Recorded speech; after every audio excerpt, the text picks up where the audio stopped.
Jim, Rowan, how you going? New beginning in Nagoya was last night, and I watched all of the build to the event, and then watched all of the event last night, and then watched the main event again this morning, and I was hoping the interviews and backstage comments would be up and translated by now, but that's not the case. We'll have to do without, but there's so much to go through, so I don't really need extra. Quick weather check. It is cloudy. It looks like it's going to rain soon, but that's fine. It's the 31st of January 2021. As I said, the event was last night, but this Road to New Beginning has been going on for a couple weeks, I think. And I believe they cancelled some of the events as well, because especially in Korakuen Hall, which is where most of them were, attendance was pretty unimpressive. But yeah, they were doing a bunch of events in a row, and these Road 2 shows are generally pretty repetitive, and this was not really too much different, but there was a few things that made it worth keeping up with, one of which being that there was titles on the line before the event in Nagoya. The junior heavyweight tag team titles were on the line, so I'll quickly go through the build and the match there. And this is how the tour began. It was the first match on the first show: Jado, Gedo, Ishimori, and Phantasmo versus Doki, Kanemaru, Desperado, and Suzuki.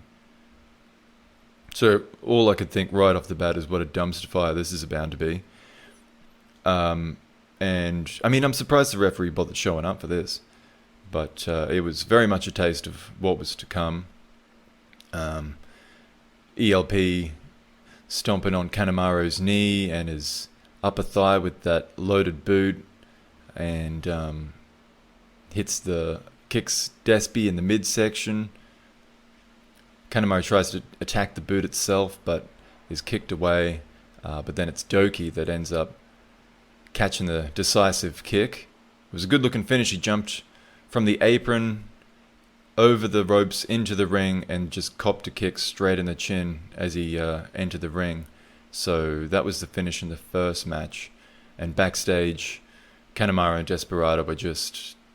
They know something's in ELP's boot, and Despy says that his insides have shifted. ELP shows off his boot, demands that he should be in the mobile game they've been advertising recently, Strong Spirits, and Ishimori backs him up, saying that the referee checked the boot, there was nothing wrong with it, and he's glad his partner's back. The next time out, they played that match back again, and ELP's up to, it's kind of the similar stuff, although he does a lot of superfluous flips before raking Doki's back, but Doki's wearing that shirt, so he kind of just pops up, he's fine, although then a double nipple cripple renders him not fine. And ELP kicks Desperado. Desperado ends up winning the match with numero dos on Gedo. And then, after the match again, Kanemaru's like, it's so obvious, there's something up with this boot. And that's kind of the main thread throughout these matches. He kicks Kanemaru again in the next match, but Doki was the one to take the pinfall in that one. Again, ELP with the kick to the head, doing the deed there. But that's it. That brings us pretty much to, that was the build. Look, these matches I wouldn't suggest going back and watching. I've watched them so you don't have to. That was basically what occurred in the matches leading up to this. And now we have the match itself. IWGP Junior Heavyweight Tag Team Championship, Taiji Ishimori and El Phantasmo challenging Yoshinobu Kanemaru and El Desperado of Suzuki-gun. And it starts with a lot of back scratching, but not in the nice way. Kanemaru does his goofy referee pushing around stuff. Regi's cops a kick to the chest from ELP when Kanemaru dodges it.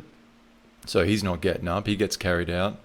Marty Asami runs in, but when he goes to count the pin, Ishimori pulls him out of the ring. And then he hits Kanemaru with the title belt. Then there's a short struggle. He hits Despy too.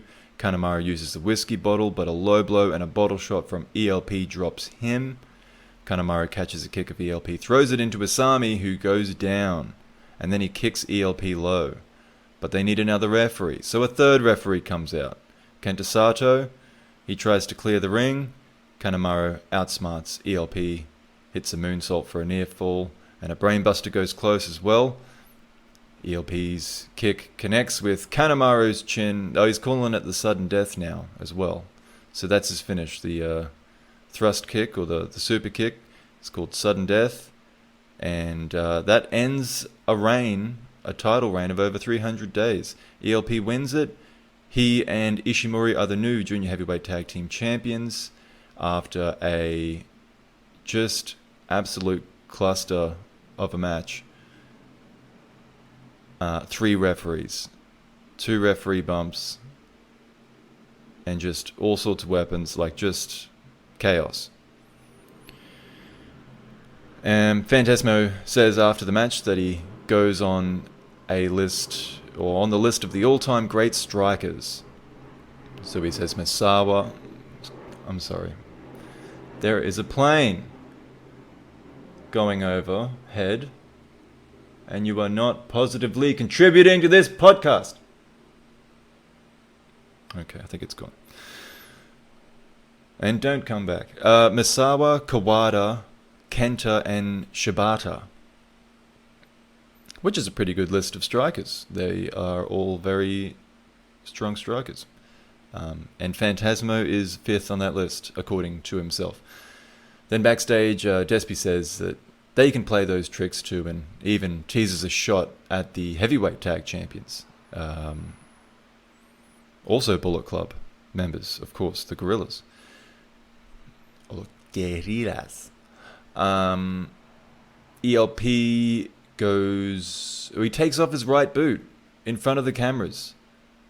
He shows that there's nothing in it, although he very carefully removes it, and he just kind of shows his sock, so it's entirely possible that there's something still inside the boot. But in any case, that's proof enough for them, and that was that. I guess I'll run through some other honourable mentions before we get to the card here, and I'll just kind of take you through the build up to each match individually. So Doki, he's really chasing a match with Jado, but Jado doesn't really consider it worth his time, so they're both throwing pretty insulting promos toward each other, and it's pretty entertaining actually between these two, because Doki's really fired up. Like, he seems like a guy that's pretty quick to take things personally, and Jado, just kind of ignoring him is only making him more angry. So, Jado's insults devolve into him just saying, hey Doki, over and over. And that still makes Doki really mad. And then there's Gato, not really involved, but he just seems kind of depressed. And one must imagine that is due to Jay White being gone. Kelly does try to elicit some information about Jay White from him as he passes the commentary booth there at ringside, but Gato either ignores him or says he's no comment, that kind of thing. So we don't get a lot out of him. But otherwise, we had some of the New Japan dads back, so like Tiger Mask, Makabe, Nagata, and they were all fed up with Suzuki-gun getting away with murder. And Yuya Death Wish Uemura has targeted Suzuki in particular, Minoru Suzuki. So he wants a match with him. So he's crazy. He's still fighting for that.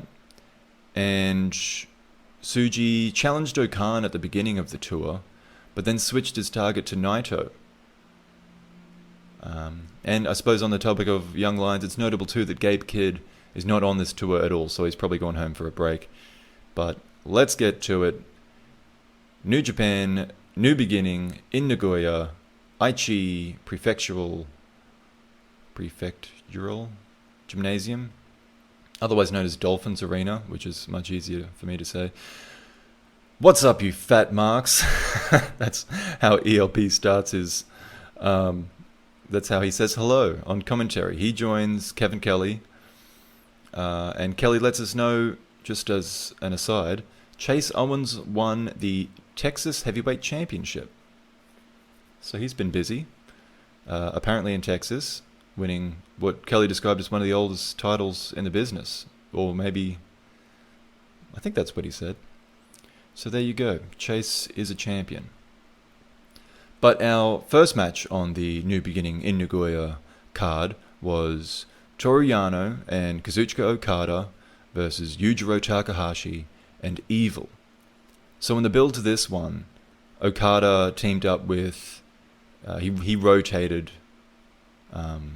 Chaos team members. So we started with Goto and Ishii in the first match, and Okada's coming out. He's dancing. He's clapping along with the fans, and there was one point he's doing these do-si-do stomps and like clapping along with the fans to get him into the match. So he's in a real jovial mood throughout this Road to tour. He seems refreshed, perhaps, confidence built from that Ospreay match, which was fantastic.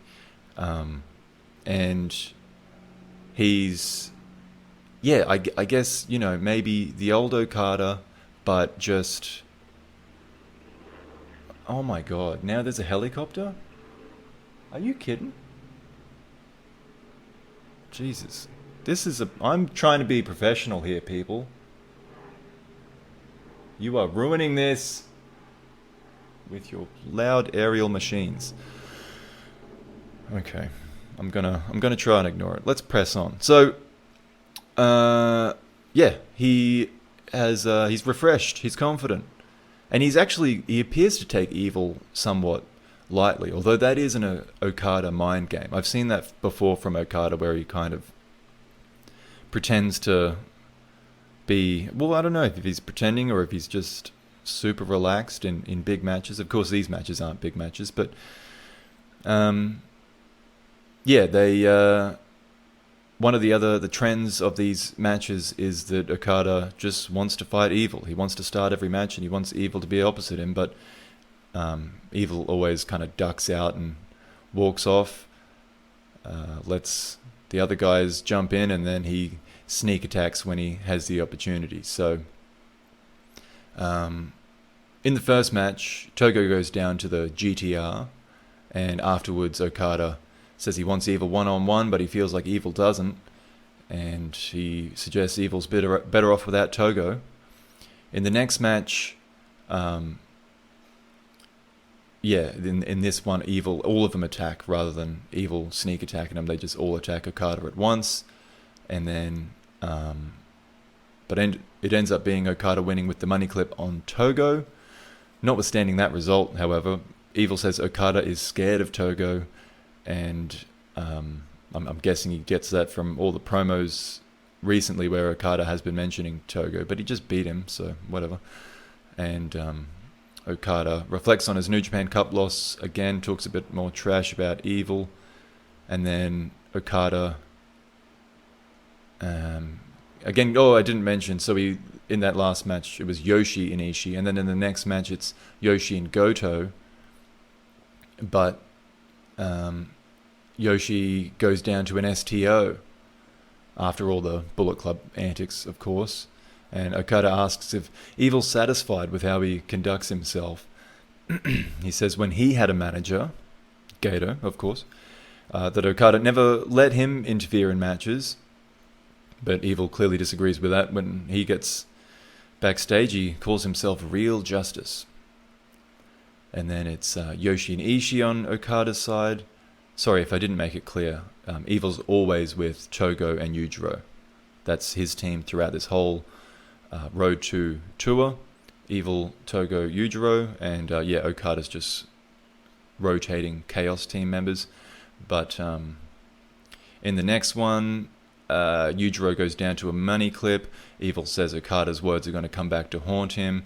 Okada says New Japan need to hurry up and make this singles match happen, because he's not going to be as patient as Naito was in asking for changes. And then Okada brings back Goto and Yoshi, but Evil uses Yoshi's staff to choke Okada. And then Evil beats Yoshi again. So not only is Yoshi brought to the ring a weapon for which their opponents can use against their leader, his leader, but he's the only one to take a fall in these matches for Chaos. Nice one, Yoshi. But Okada doesn't blame him. He's a good leader. He accepts Evil's choices to be, a cheat, basically. And he says it doesn't matter who's in his corner. He just wants a fight with him. He's asking New Japan again. He wants to make this happen. He wants it to be a singles match. Evil comes backstage and just says Okada is scared of Togo and Chaos are morons. And then in the last match, Okada smartly replaces Yoshi. And Ishii rewards his inclusion with a brainbuster on Yujiro to pick up the victory. Heading into the match, so once again, it was Toru Yano. So he wasn't involved in the build at all. But given all these antics, perhaps a smart inclusion for Okada. So Okada teams with Yano, and it's Yujiro and Evil that starts this card for the New Beginning in Nagoya event. And Okada's still clapping, doing his thing, kind of being real goofy about it. But Okada and Evil do begin this match, and whilst Evil doesn't leave the ring, he kind of circles, so they change corners, and then Togo nips at his ankles, Okada's ankles, and then Evil runs in. And then Yujiro jumps in too, so, they tried to cheat straight off the bat anyway. But Okada handles them both and then chases after Togo, throws him in the ring, beats him like a drum. And when I say beats him like a drum, he was doing like almost the tapping the cymbals kind of. That's what they call, right? I'm not much of a percussionist. So he's kind of just making fun of him more than he's really trying to hurt him, but he's enjoying himself.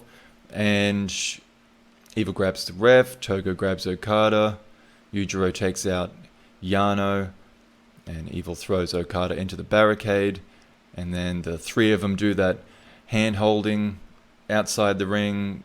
Evil's inside with the abdominal stretch on Okada, and he holds Yujiro's hand through the ropes, and Yujiro's holding onto Togo, so it's all that extra leverage or pressure on the hold, but they get caught doing that. And then, this is only 5 minutes in, and it seems like they've already tried every trick they've got. So now Yano comes in, and of course, if anyone's going to cheat, this guy's a cheating genius. So,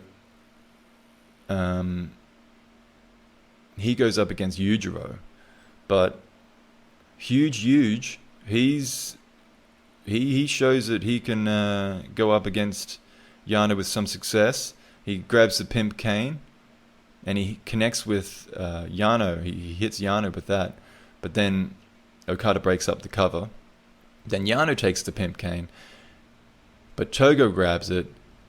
The referee chases Togo out while Yano throws his leg back at Yujiro, connecting with the groin, and then he rolls Yujiro up. The referee turns around, he gets a 3 count, and Yano turns out to be the right choice. They pick up the win. Okada has a pair of thunder sticks, Kelly called them, and then he's clapping along with Yano's theme at the end there, which I never noticed is so metal. Yano's got like a real kind of heavy metal theme when you let it play out. And then, it just looks like Okada hasn't really taken any of this seriously. But between matches, Kevin Kelly repeats I mean, in fairness, I think Okada's used to closing the show, not starting the show. So I think it's actually good. It's interesting because it's a way to, Okada obviously needed some time away from the title. We've already seen an arc of his play out. We need a new one to begin, and in order for that to happen, we need a bit of downtime for him. So I think they've done that fairly well. And of course, if you're ever going to have a bit of downtime, you picked 2020 very well. Kevin repeats... Oh, actually, I guess let's talk about it. He repeats the news from the Strong show, New Japan Strong, earlier today, that Jon Moxley accepted the US title challenge of Kenta, and we just await the confirmation of the location. But of course, to me, that means that it's happening in Japan, because if they could do it in the USA, they would have just done it. I'm guessing they couldn't adjust Moxley's contract, or he couldn't get his AEW deal that it's reported as being he can only work in Japan. He can't work for anyone else in the United States. Well, not anyone else, but I guess just the New Japan clause is just to work in Japan. But something's moving on that, so that's good. Something's happening. And that was the big surprise. I don't know. I don't know if I'll go through that match at some point. Or sorry, that show at some point. I don't think I have time on this one. We'll keep moving. But yeah, Moxley showed up on New Japan Strong. So that was cool. But we'll move ahead. This one is, speaking of clusters, Master Wato, Sho, Tomoaki Honma, and Kota Ibushi versus Tetsuya Naito, Bushi, Hiromu, and Sanada. And I mean, look, it's kind of just an undercard tag match, right? But I guess it's kind of a cluster just in the fact that there's rivalries all over this. It's been carefully constructed. So you've got Wato versus Bushi, you've got Sho versus Hiromu, you've got Honma versus Naito, and you've got Ibushi versus Sanada. Wato versus Bushi, if we were to play these individually for a moment. And I suppose, you know what, we don't really have to, because they're all upcoming matches. So I'll go through it in more detail when they actually have their singles match. But Sho and Wato, there's not much is happening between them anyway. They're just... In the first match, it was Bushi that is getting the better of Wato in that one. But Wato takes the victory over him with this weird pin that makes it look like he's teabagging himself. Kind of like an awkward bridge. But hey, Wato wins. And then he takes the mic and he says, I'll win like this in Hiroshima. So, of course, that's the next, or the second half, I guess, of the New Beginning tour for Hiroshima. But it's actually kind of funny after this match, because it was the main event. Wato took the mic and said, I'm going to do that to Bushi in Hiroshima. And then he just kind of awkwardly says, hey, Sho, do you want to talk? And the fans laugh, because it's clear that neither of them particularly want to talk at all. So Sho he says a few words, but that's kind of how the first one went. The second one, I don't think they were... Oh, Tanahashi beat Bushi, so Bushi loses twice in a row. And then Wato tries some air guitar with Tanahashi, because again they were the main event, and afterwards says he's going to have his revenge on Bushi for the Best of Super Juniors loss. Tanahashi offers him advice as well backstage. Tanahashi was with Wato when he was speaking, so he's like, hey man, just be a bit more confident, walk the walk. So that was nice. And the next one, Wato loses to Shingo, Last of the Dragon. No shame in that. Bushi is the worst at insults out of the whole company. He says that because he was wearing a blue mask, obviously Wato's thing is being blue, and so Bushi's wearing a blue mask. He thinks he looks better in blue than Wato. Like, oh really? How tough's that? Thanks, Bushi. I can't wait for this match now.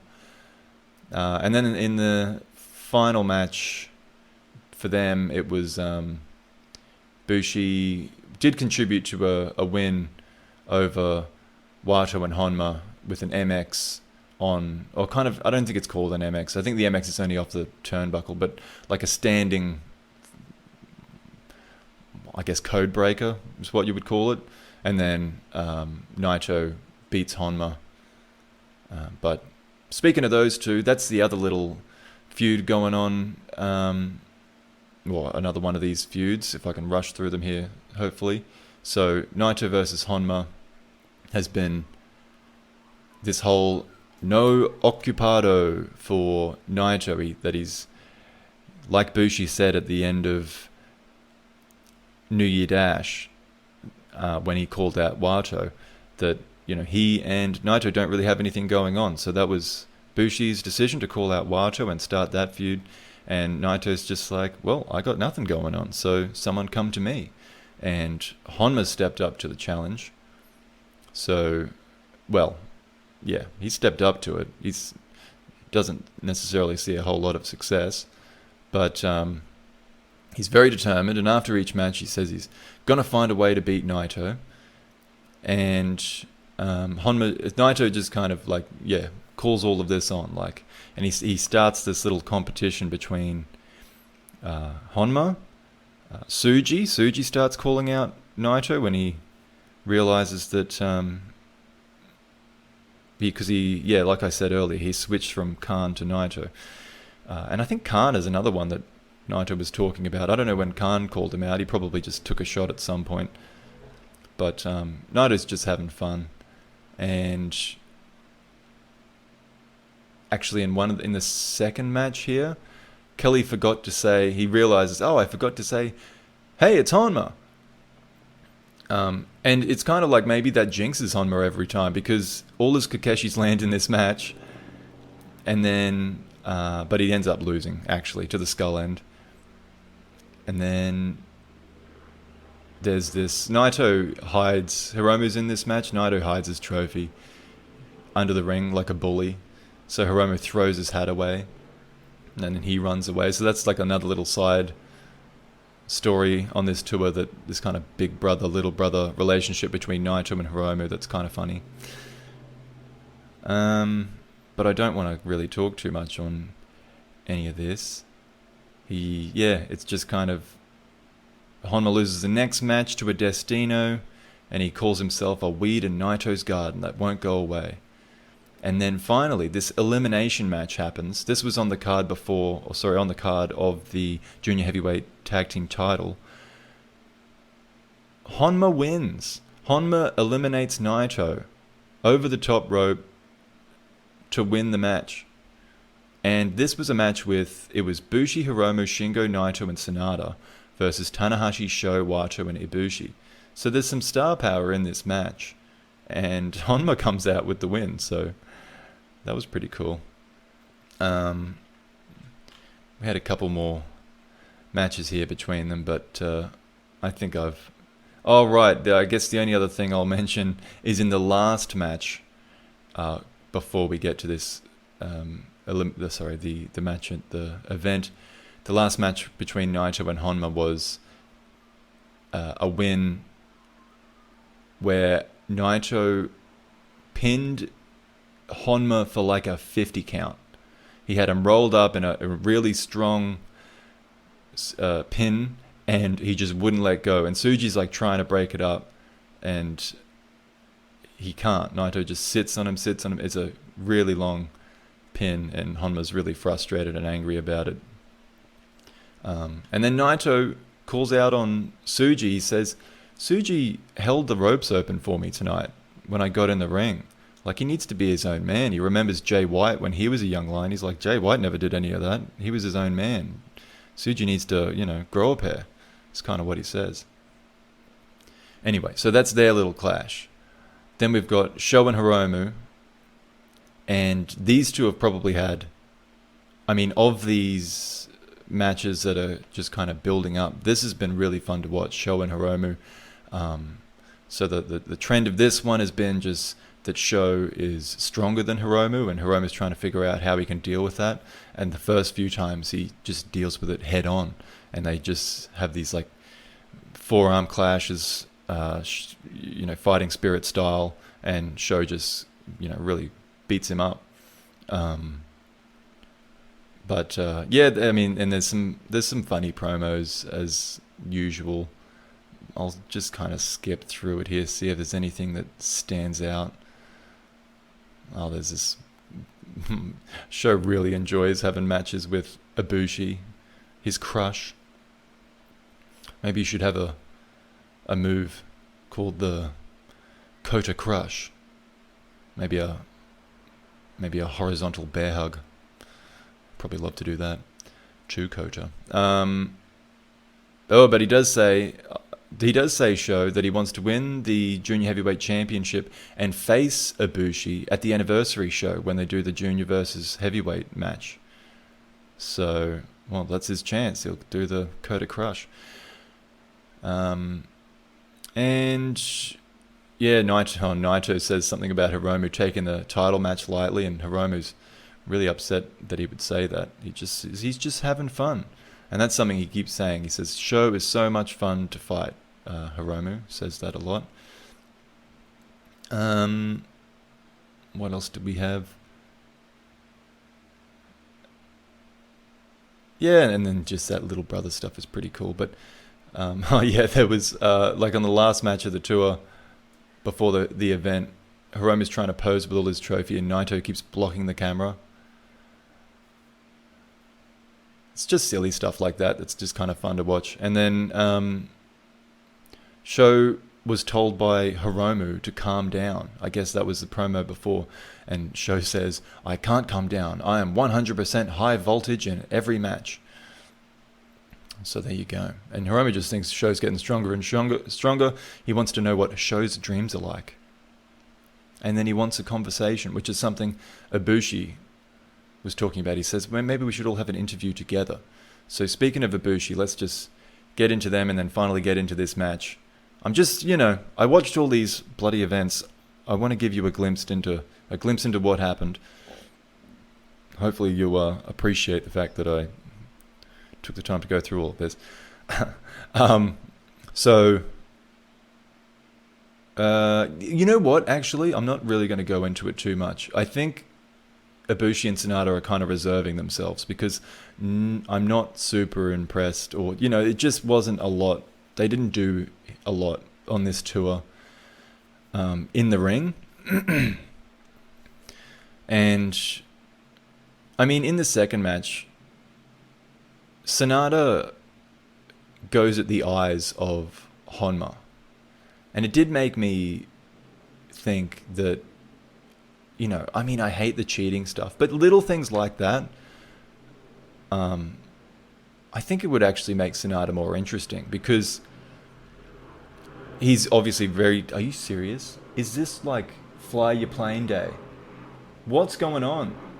I thought we closed the borders. Bloody hell. I'm sorry. Okay, you know what? You know what, folks? For you, and for the benefit of this broadcast, I will close the window and I will suffocate and I will sweat all over my mic. So please accept my sweat as pay or reparations for this disturbance. Thank you. Okay. What was I up to? Oh gee, this is probably the point in which a more professional person would pause, go back, cut to the point of me closing that window, probably cut that bit out, and then continue. But I'm not going to do that. What the... Oh yeah, okay, I was talking about Sanada. He's just... The little cheating stuff, I feel like that, because he's so good technically, that would make him a little bit cooler. Like, he's a heel, and he knows he's really good technically, but he cheats as well. So instead of it being... Like, Jay White is kind of... He's really good, but he's a heel, so he cheats and takes shortcuts instead. of being good in some situations. Whereas I like the idea of Sonata being I'm really good and I'll cheat anyway because I don't care, in just kind of his silent, mysterious bad boy way. And I don't know, that maybe that'd add an element that he's missing, or you know what I'd also like him to change is that skull end, but in fairness he wins this match with that. And then, this is kind of an element of the rivalry, I suppose, throughout this tour that I will touch on, is Ibushi, like after this match, he seems to be explaining something to Sonata. And then backstage, he addresses Sonata directly, because Sonata said that, you know, Ibushi's thinking about all this unifying business and he should be thinking about me. And Ibushi's like, hey, I want to clear that up. This has nothing to do with unifying the titles. That's up to the company. I am focused on you and having a good strong title defense with you, Sonata. And that continues throughout the tour. On each backstage promo, they kind of, each of them addresses what the other one said on the last event's promos. So they have this kind of back and forth, and it ends up, and there was a funny meme put up about it. Well, I don't know, I guess a meme. It was taken directly from the translation, which is just Ibushi saying that they don't need to be physical. They can. He wants to be able to use his words. Where did he actually say that? I would have written it down.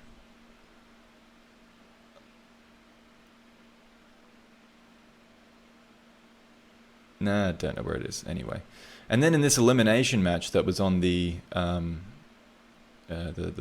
junior tag title card, they both get eliminated first, which is kind of funny.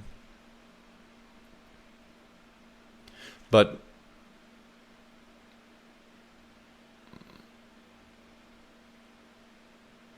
okay, I can't find it.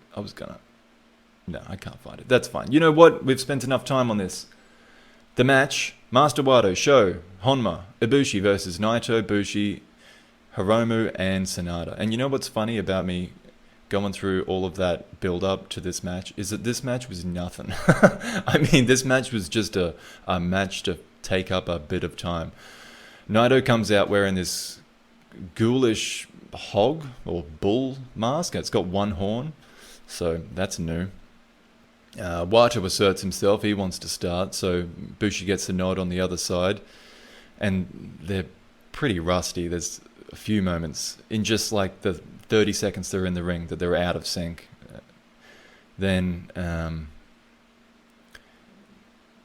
LIJ don't take any chances when Honma signals for the Kokeshi and they storm the ring. Ibushi and Sonata actually have a decent sequence against one another, although they don't do anything necessarily special. Then Hiromu and Sho get in, and you know what, in fairness, they have a similarly indistinct clash.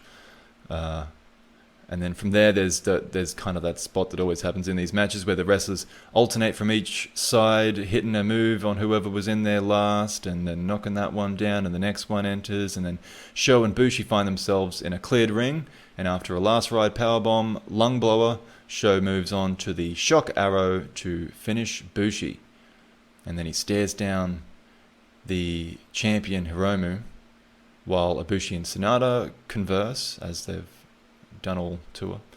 Honma tries to roll Naito up, and then because Bushi's down, Wato just kind of sways around aimlessly and awkwardly while everyone else is occupied with their future opponents. But ELP on commentary even calls Ibushi God, though he's kind of in reference to why doesn't he wear a robe. He's like, God would wear a robe. Now, this is where it heats up a bit, though. We've got two matches here that are related and have special stipulations. The first one being Great-O-Khan versus Hiroyoshi Tenzan, and the second one being Satoshi Kojima versus Will Ospreay. So this is a feud that happened collectively, I suppose they were on the same side. Khan and Ospreay, of course, versus Tenzan and Kojima. So, given this is a featured feud, I'll go through it in a bit more detail. So the first few matches were without Tenzan because, of course, he was still injured from the attack he suffered at New Year Dash at the hands of Ospreay, Khan, and I believe Cobb was involved back then as well. So the first match is Great-O-Khan and Will Ospreay with B. Priestley versus Yota Tsuji and Satoshi Kojima. So Will and Kojima go at each other first, obviously both wanting a piece of each other for different reasons.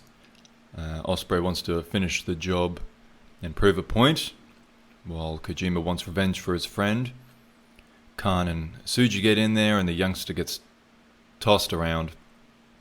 The fans are only really into the Kojima Ospreay stuff, from what I can tell, but Khan beats Tsuji with the Eliminator, and Kojima is, after the match, really feeling the damage, but he says he's determined to make the most of his 30th year in pro wrestling. So, the same match, I believe the next night, but Uemura replaced Tsuji, and Khan bullies Uemura with a head and arm choke and some kind of weird skull end, and he makes him kiss his boot. Ospreay and Kojima finally get in, and everyone gets chopped. And then Uemura gets back in, only to have his face crushed and his back cracked with the Eliminator. And then Khan yells at the 17 people in attendance because, like I said, these Korakuen Hall shows were brutal. The midweek shows, it was not drawing, not a draw. Kojima says Ospreay and Khan are strong, but they are not strong enough to break him, and he thinks that they're trying to do that before Tenzan gets back.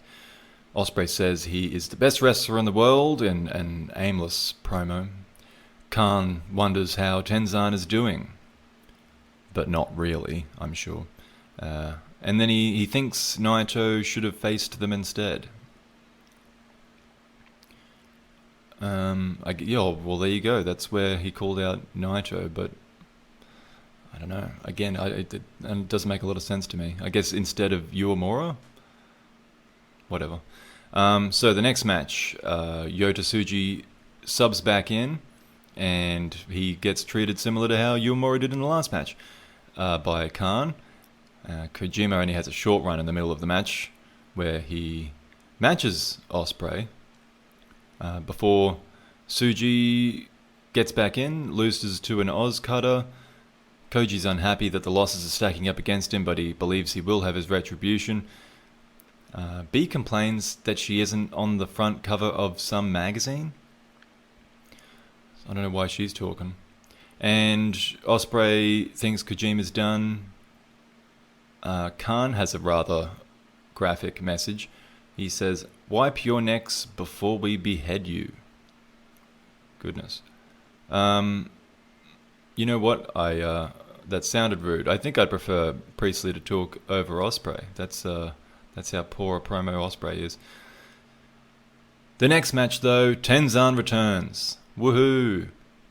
It's been nearly 3 weeks since his beatdown at the hands of the United Empire, so he's finally back for some revenge, and he doesn't wait. He attacks straight away, alongside Kojima, of course. And the match starts with Khan and Tenzan. Khan targeting the neck of Tenzan with strikes and holds. Priestley tries to involve herself to little effect. Tenzan comes back against Khan. He goes Mongolian chop for Mongolian chop, with Tenzan eventually getting the better of it. Koji cutter on Ospreay, takes him out, and then Ten Koji hit their Ten Koji cutter, their version of the 3D. But Khan survives the Anaconda Vice as well, and I don't know who they hit the cutter on, but yeah, Khan gets out of the Vice. Priestley involves herself again to stop Tenzan's moonsault. She hits Tenzan with a chair. Ospreay's meant to hold Tenzan, but he is flung into the chair that Khan is holding before Tenzan uses the same chair on Khan repeatedly. But the referee calls the match off because of that. So I think I did a poor job of explaining that. So Ospreay's holding Tenzan back. Khan's going to hit him with the chair, but Tenzan pushes Ospreay into the chair. That's the finish. And then, Tenzan just takes out his frustration on Khan just over and over, hitting him with the chair. So the match is thrown out. And then afterwards, Ospreay, he's helped through the press area. And then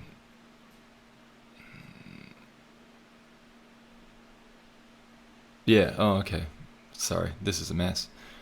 Nothing really too much was said by them after the match because they were beat up. But Tenzan said he's not finished with Khan. He wants to rip his head off and asks who gave him permission to use Mongolian chops. Chomps. And then the United Empire are a joke and he can take care of him by himself. He wants a one-on-one match with Khan. And then the next match, there's no Priestley, but it's the same lineup otherwise.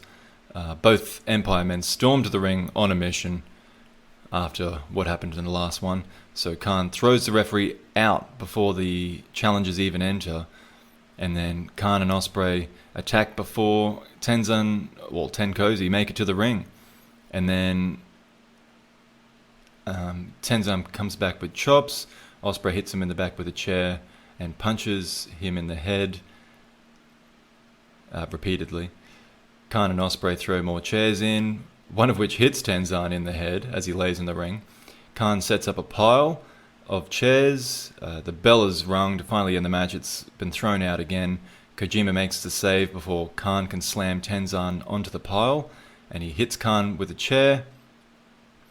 There's a lariat that knocks a chair from Ospreay's hands, and backstage, that's kind of the end of their scuffle. So backstage, Ospreay drags in some poor young woman to speak on Khan's behalf, saying he's going to speak later. And then Ospreay calls Kojima an interrupter of progress, and that he is the progress for New Japan. Who talks like that? And then he will end Kojima's career in Nagoya. Kojima says, he asks why they want to fight like this. That's the dirtiest match of his career. And Tenzan kicked Khan's ass, but he isn't satisfied yet and will continue beating up that punk every chance he gets. So the last match between them, there's no Priestley again. And again, the Empire guys storm to the ring. They're still mad because they keep getting beat up. This time, Tenkozy are ready with chairs. And they are the ones throwing them into the ring. But then Priestley does show up, giving Kojima and Tenzan low blows when they chased Ospreay and Khan out of the ring. Terrible low blows as well. It almost looked more like she was trying to hit the back of their knees. But that's when the referee decides to start the match. So, but he gets thrown into a barricade almost immediately after it, and you almost think, well, you kind of deserve that, referee. All the wrestlers brawl outside of the ring until Ospreay throws a table into the ring. The referee gets back up, tries to stop it, but he's thrown out of the ring again. Ospreay tries to powerbomb Koji through the table, but gets a Koji cutter. Tenzan stops the sneak attack from Khan, then pushes down the referee while trying to put Khan through the table. And the match is finally called off at that point. Ospreay grabs the mic and says he wants his match with Kojima to be no DQ. Kojima grabs the mic and agrees. Backstage they're all still fired up. Tenzan, I don't know if this happened last week, but there's a challenge has been made for this no Mongolian chop match.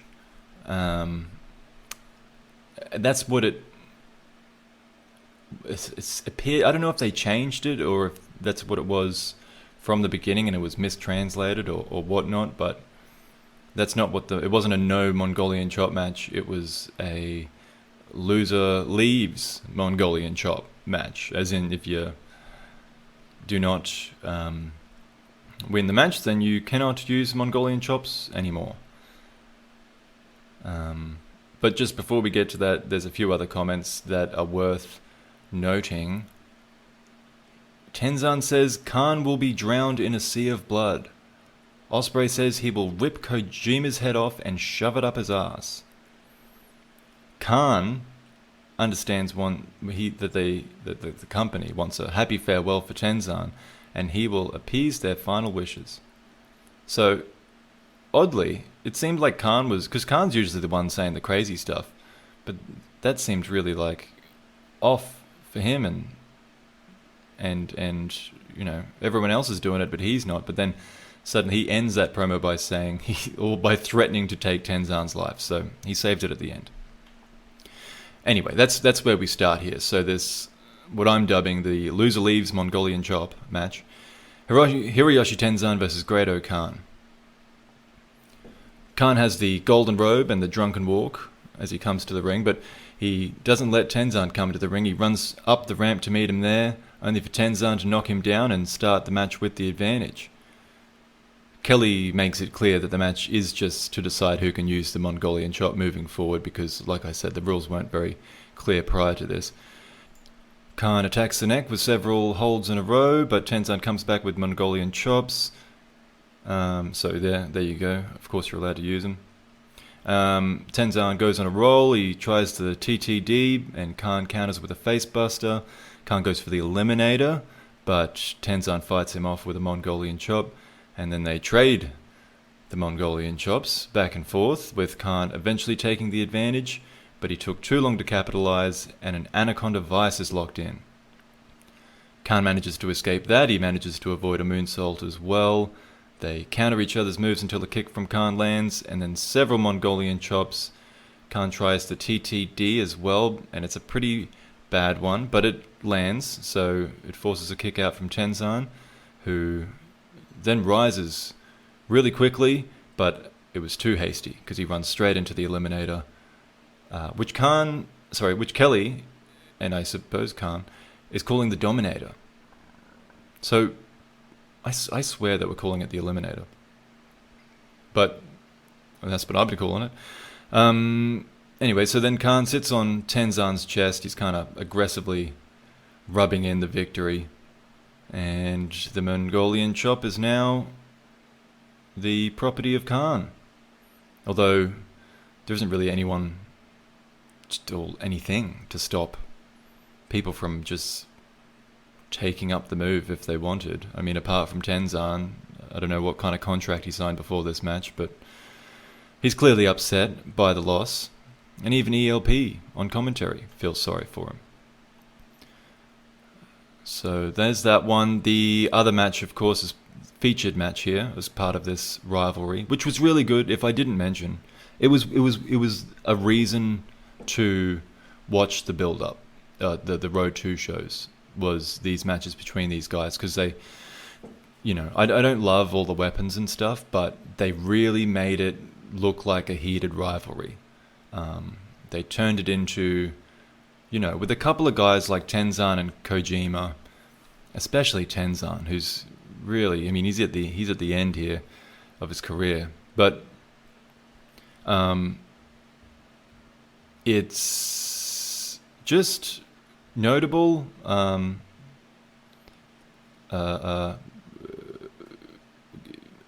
trying to think of a better word than good, respectable, that they're able to put together this feud with these guys, and you know, I think it'd be easy for this to be written off as a nothing match between guys coming up in Khan and Ospreay. Obviously, they're going to beat these old guys. You know, this is nothing. This is an opening match. Why is this on a proper event? I think it could have easily fallen into that territory, but it didn't. It was one of the highlights of the Road 2 shows. It is worth going back and checking out, not necessarily for the match quality so much as the storytelling that the matches brought. But anyway, so that brings us to the second match here. So no disqualification match between Satoshi Kojima and Will Ospreay. And Ospreay walks out almost like Cactus Jack, he's got a guitar over one shoulder. He's got a steel trash can with some others, I think like some kind of pans and stuff inside the trash can. Kojima comes out at first like it's just any other match, but he becomes more intense as he approaches the ring and he rolls in ready for a war. But they don't last long in the ring. They brawl outside. Ospreay hits Kojima in the head with a pan. It's just kind of like a flat metal sheet oven, I don't know, pan or I don't know what else you'd call it. And then Kojima drops Ospreay on his trash can, on the trash can he brought out. ELP's happy to make fun of Ospreay, and I'm here for it. Again, you know what? I don't even know if it was good commentary, but ELP pays out Ospreay a lot, and I just kind of enjoy it for what it is. I didn't write down anything specific, but if you don't like Ospreay, you can go back and check that out. Anyway, on they brawl, in and out. Ospreay seems to be getting the better of it, and he takes a ladder from under the ring. This time, he lances it into Kojima's head, and then he kind of snaps the holds so he can lay it out flat, draping it from ring apron to barricade. And he, apart from having it kicked into Kojima, Ospreay kicking it into Kojima, but Kojima manages to avoid any other ladder spot of significant risk. They go back into the ring. There's a show of strength on a backbreaker that was like a deadlift from Ospreay, which really highlights that his other actions are unnecessary. That he has the power and technique to be great without all this cheating. But in any case, once again, he goes under the ring for equipment. This time it's a chair. He sets Kojima's head up, kind of on the chair, like he's going to crush his head on the chair, but the veteran counters, and instead Ospreay crushes the chair. It was a back body drop, and he lands straight on the chair, which was set up standing in the middle of the ring.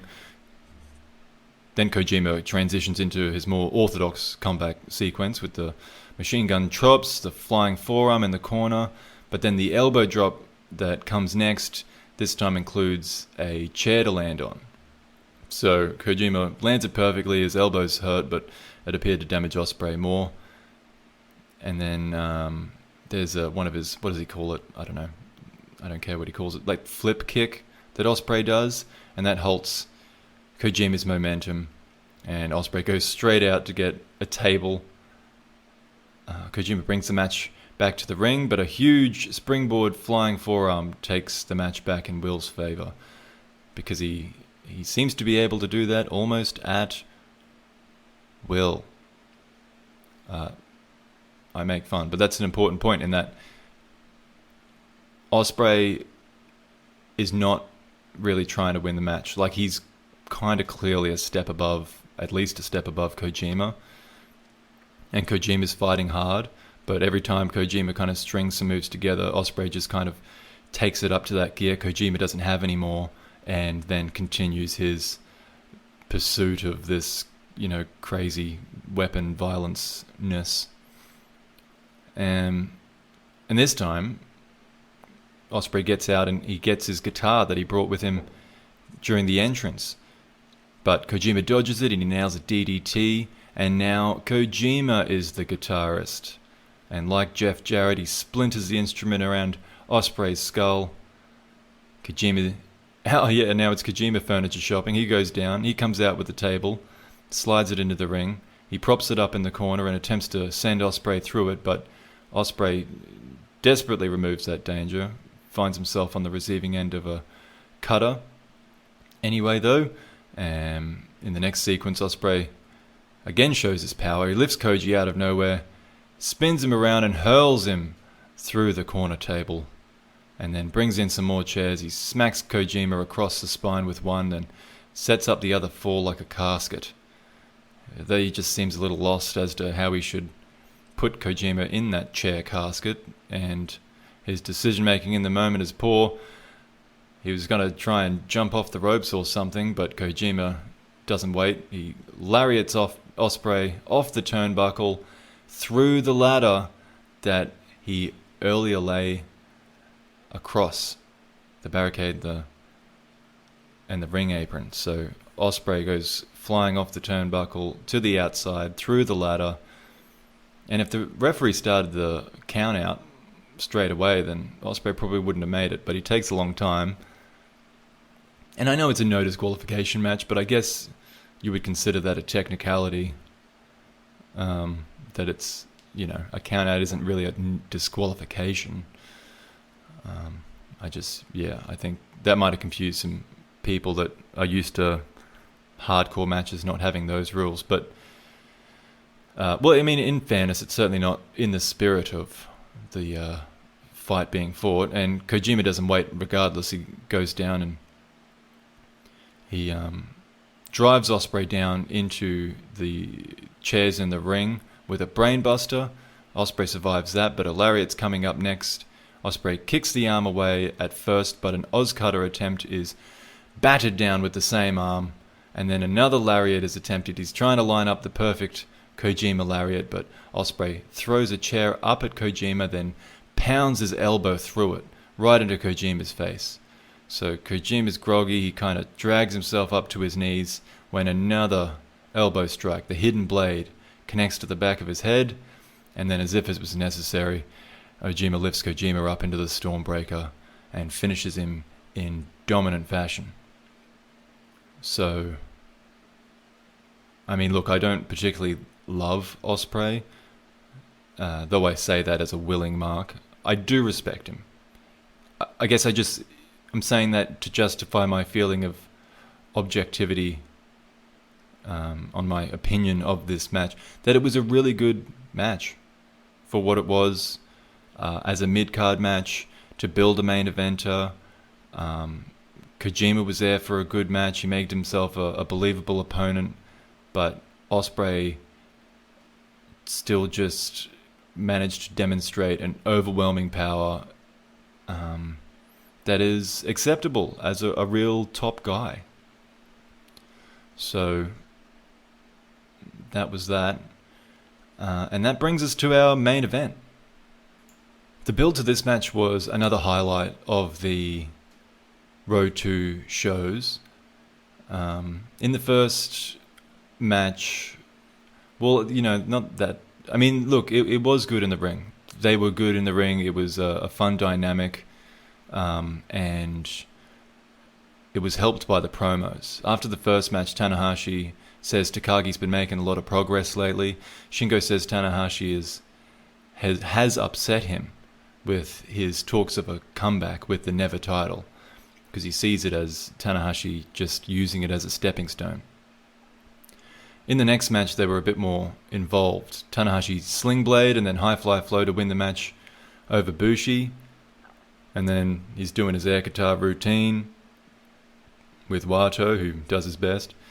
And then he takes the microphone again, and he says he finished the match with the high fly flow on purpose to remind the fans of when he was at his best, and that he will use the frustration of the times to fuel him and take that Never title in a snap. Backstage, Shingo thinks Tanahashi has more in him, but he will need to come at Shingo like his life is on the line if he's to take that title. And Tanahashi admits his guitar routine is worn out, but he has so much fun with it. He's always had fun with it over the years. And then he becomes emotional and he says that he will never give up.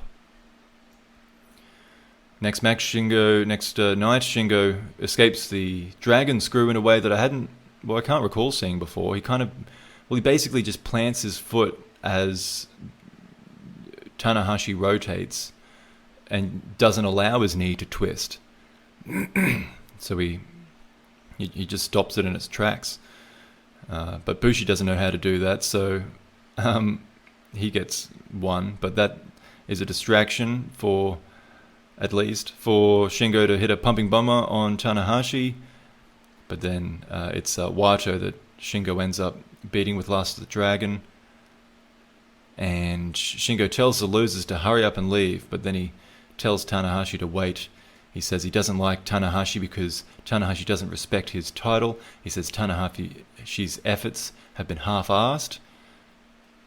Backstage, Tanahashi obviously didn't take much offense. He thinks Shingo's cool, but he does admit that this title is just a step, not a goal, and he asks Shingo if he truly doesn't think the same, that they should all be seeking the heavyweight title. Shingo backstage, he says he's just got one more thing to add, which is he doesn't like guys trying to please everybody, and he wants to see this love that Tanahashi has for everyone for the Never title. So he's probably going to be pretty mad if he sees what Tanahashi just said before him. And then we had that elimination match that I've been over 100 times now, but after that one, they weren't overly involved, I suppose. Shingo still doesn't believe Tanahashi's words. Tanahashi admits again that the Never title's not really a goal of his so much as a stepping stone. And then second last match of the tour before this one, Shingo and Tanahashi. I noticed here that Tanahashi's knees are still, or like the cortisone shots have worn off from Wrestle Kingdom, so he's kind of limping around again.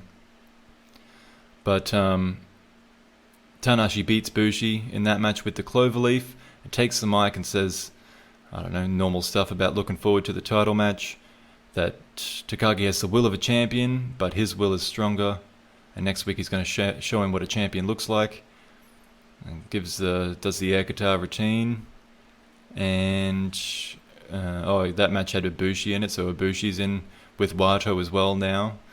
The Japanese commentary team were not impressed with Ibushi's air guitar skills, as an aside.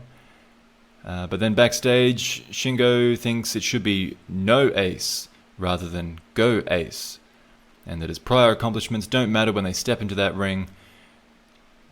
But Tanahashi backstage, he's saying he's feeling fulfilled by Shingo, bringing all this challenge into his life, and he will go beyond what Shingo thinks he's capable of in Nagoya.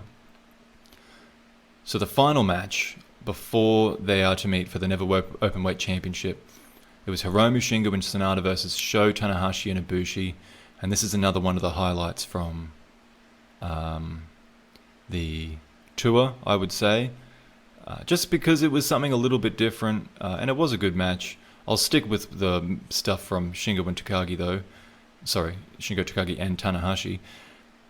There was a sling blade and a high fly flow to a standing Shingo before everyone gets in and kind of throws down. Once again, that's, spot where everyone's involved, alternating.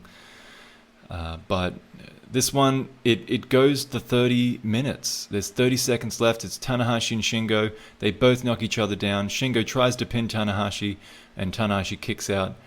So the match ends in a draw, and there's just bodies scattered all over the ring. And they all remain in the ring for the promo. Tanahashi sits across from Shingo, and he tells Shingo that he's fallen for him with a smile.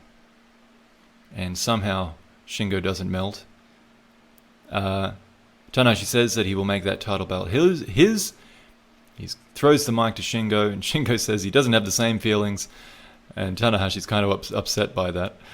And then he says he does think he's brought out Tanahashi's feelings, though. Takagi says he will be standing tall with the strongest belt after they fight. And backstage, Tanahashi says he thought he threw Shingo off with his confession of love, but he will have to do things the hard way. And Shingo says it has been a while since someone told him that they even liked him, but he doesn't buy it, and he will prove the Never title is the strongest to Tanahashi. So that brings us to the main event of the evening. Never Openweight Championship. Shingo Takagi defends his title, I believe for the 5th time, versus legend, ace, Hiroshi Tanahashi. And as I mentioned before, Tanahashi is moving pretty ruggedly at the beginning of this one. Although I think he's probably just got to warm up a bit. As ruggedly as he's moving, he clearly wants the same for his opponent, because he starts working on Shingo's left knee.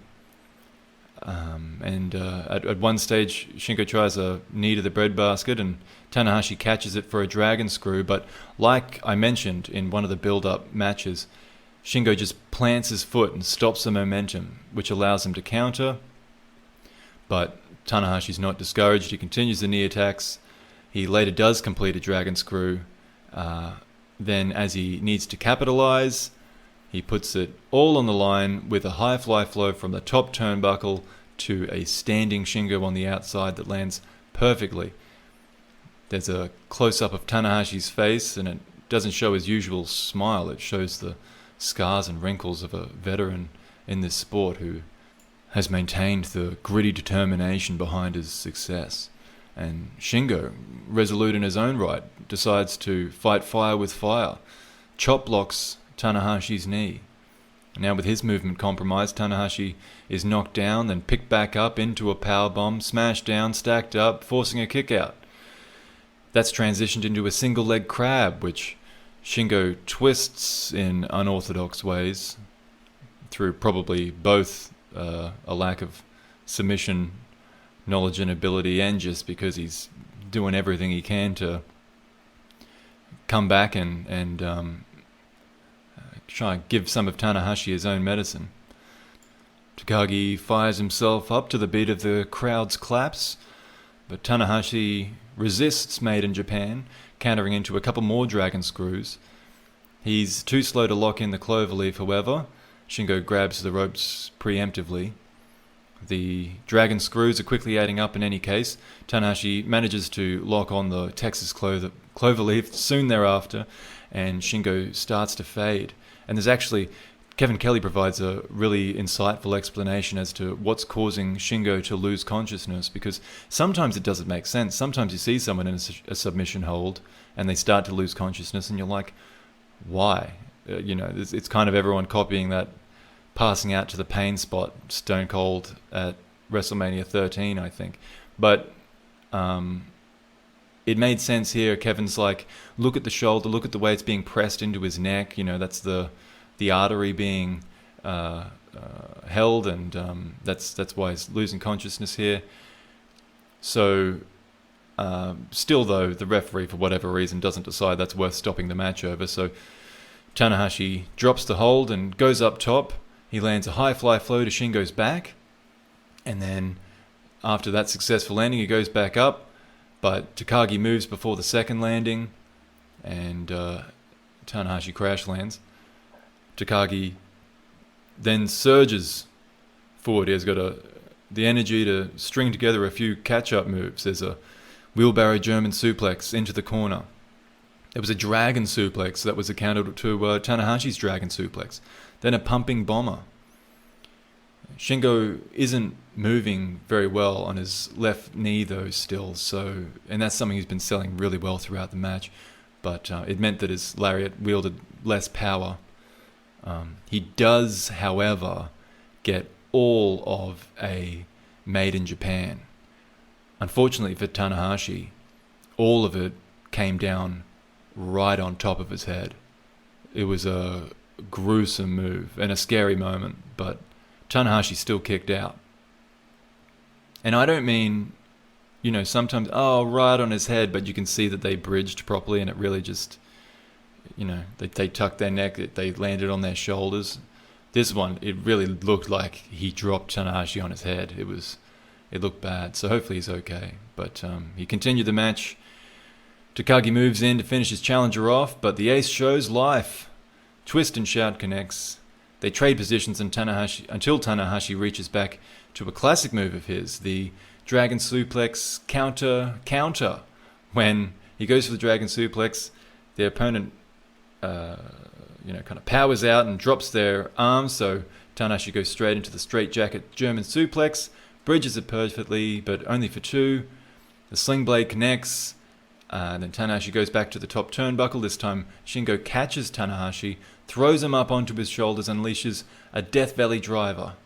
But just due to that knee, Shingo can't get up and capitalize quickly. He tries to fire himself up again, but Tanahashi's risen to his feet by now as well. This is just as the 30-minute mark passes, and still neither man really looks like the more likely to win. Shingo slaps at his knee, grits his teeth through the pain, and crashes into Tanahashi with a pumping bomber that held nothing back. Tanahashi still has enough fight left in him to halt the Last of the Dragon attempt, with reserves to show off in a fighting spirit sequence. A pumping bomber is countered into a dragon suplex. Shingo pops up of that, only to be hit with a sling blade, and then pops out of that, just a 1 count on the pin. He hits a standing pumping bomber, 1 count again. I like that this made sense, because neither of those moves are necessarily their strongest, and it came at a time when they're both worn down, but they're determined not to lose any ground in this battle.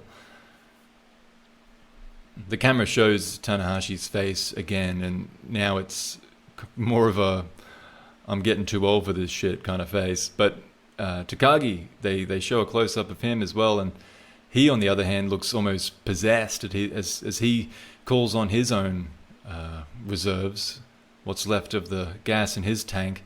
His eyes are bulging from his head. He drags himself to his feet via his teeth on the ropes. They both run at each other. They collide in the center with lariats evenly. But Shingo's second attempt drops Tanahashi. Shingo goes straight for the Last of the Dragon, but Tanahashi slides off the back and hits kind of half a sling blade, a creative counter. He goes up for the high fly flow, lands it to a standing Shingo, and then straight into a dragon suplex. And it's performed perfectly, but Takagi won't stay down. Tanahashi goes to the turnbuckle one more time. His knees are shaking, but his leap is strong, and the landing is flawless. Tanahashi pins Shingo Takagi to become the new Never Openweight champion in one of the best matches of the year. Maybe one of the best matches that I have seen, if you'll forgive some potential recency bias. I love this match. I thought it was absolutely fantastic. No doubt a classic in the openweight division, to say the least. And Tanahashi's proven his mantra to be true. He never gave up. He's now holding the Never title. And Takagi manages to stand under his own power and kind of places the title on Tanahashi's shoulder, gives him a little bow, and makes sure Tanahashi knows he's going to be back. And a cool little moment at the end. Great babyface there. Accepting his loss with dignity.